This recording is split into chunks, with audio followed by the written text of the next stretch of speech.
pagtuig masiring kamo, waray ako makapahimulusan kinabuhi.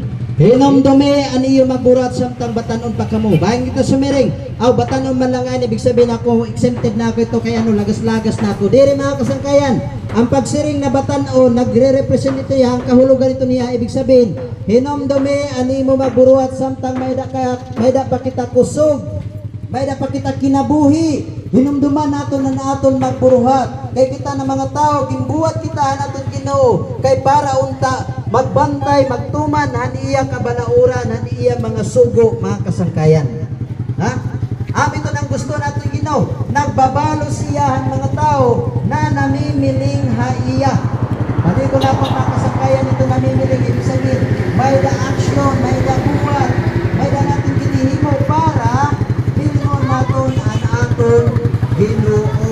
O, sumala natin gimbasa, ang Diyos magabalo sa ating mga tao na namimiling haya. Ito niya mga kasangkayan ang pagtuo, naging bibilingan natin Ginoo, naging kikinahanglan na natin Ginoo, dili lang kay basta lang kita natando, nauyon, na mayan ang Diyos. Inap na ito niya, diri mga kasangkayan. Inamdumi natin mga kasangkayan na ang bibiling na pagtuo natin Ginoo, aton manahutayon, matinumanon, mapagtuman sa kaburuton sa atong Ginoo. Ikaduha mga kasangkayan, ano na butang?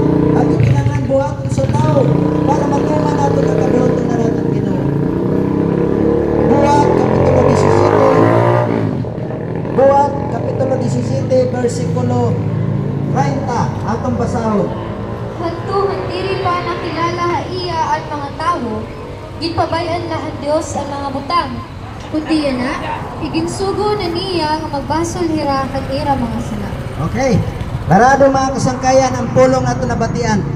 Hadto ang panahon ng kaburong, ibig sabihin mga kumbaga sagana pa, gimpa. Siring ni mga kasangkayan, nahadto ang panahon ng kaburong, wala ilang manumbalingan naton Ginoo.